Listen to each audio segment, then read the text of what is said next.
বিচার চাই এই দাবি প্রায় প্রতিদিন সমাজের সর্বস্তর থেকে শোনা যাচ্ছে। আমি এই মুহূর্তে সরাসরি আপনাদের হেদুয়াতে নিয়ে যাব। স্কটিশ চার্চের যারা বর্তমান এবং প্রাক্তন পড়ুয়ারা রয়েছেন তারা প্রতিবাদ মিছিলে হাঁটছেন। আমাদের প্রতিনিধি রয়েছেন, সরাসরি সেই ছবিটা আমাদের সামনে তুলে ধরবেন। হ্যাঁ, সুদীপ্ত আচার্য। সুদীপ্ত,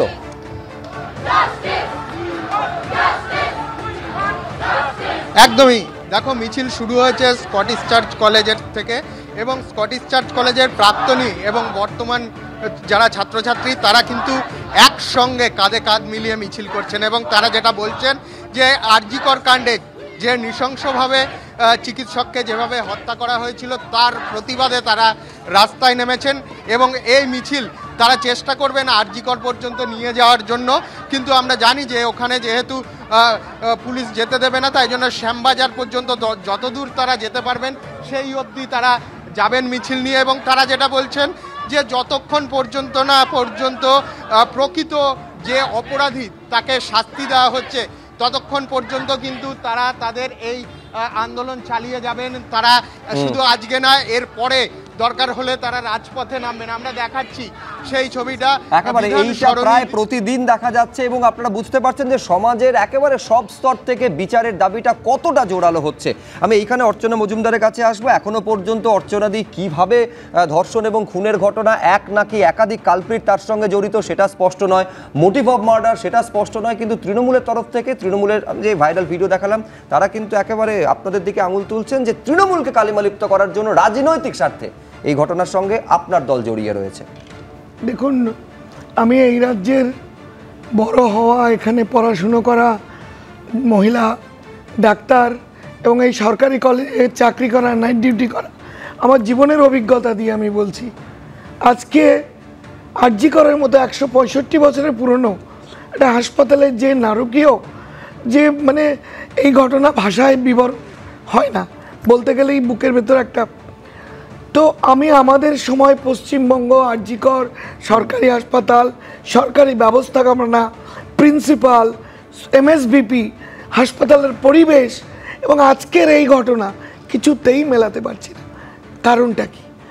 কারণটা কি শুধুই সরকারের পরিবর্তন?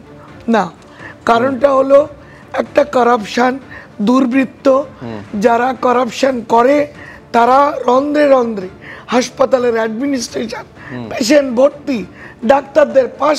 আমি বলছি এইগুলো কিন্তু বারে বারে আলোচিত হয়েছে অর্চনা দি। এখন প্রশ্নতে সবাই বিচারের জন্য তাকিয়ে রয়েছেন এবং বলটা এখন সম্পূর্ণভাবে সিবিআই এর কোর্টে, ফলে সেইটা কিন্তু সিবিআইকে কিন্তু সেইটা এনশিওর করতে হবে। আমি একবার সলিল ভট্টাচার্যের কাছে এখানে আসতে চাই। আমি যে সলিলদা, একেবারে কিন্তু রাজনীতির দৃষ্টিকোণে গোটা বিষয়টাকে নিয়ে যাওয়ার চেষ্টা হচ্ছে, কিন্তু একেবারে আইনের পেরিফেরির মধ্যে দাঁড়িয়ে ঠিক কোন জায়গায় আপনি দেখছেন এই মুহূর্তে বিষয়টা দাঁড়িয়ে রয়েছে? দেখো, তুমি যদি ইনভেস্টিগেশনের পার্টটা বলো, তাহলে সেদিনকে ঘটনার দিন 10:10 কিন্তু থানা কিন্তু ইনফরমেশনটা পেয়েছিল আনকনশাসনেস অথবা সুইসাইড, এইরকম একটা ইনফরমেশন গিয়েছিল, কেউ একটা অ্যাসিস্ট্যান্ট সুপার বলেছিল। 12টার সময় 11টার মধ্যে থানার অফিসার্স, অ্যাভেলেবল অফিসার্স ফোর্স এবং আউটপোস্টের অফিসার ওখানে পৌঁছেছে।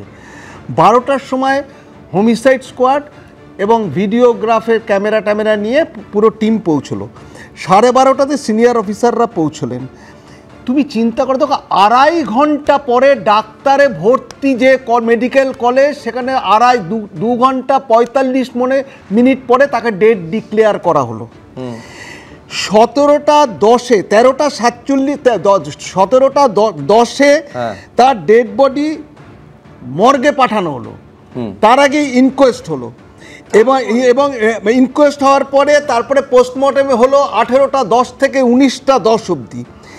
মানে পোস্টমর্টেম কেন হয়? To ascertain actual cause of death. দাঁড়াও, 20:30 মানে তখন ডেড বডি হ্যান্ড ওভার করা হলো উইথ ডেথ সার্টিফিকেট।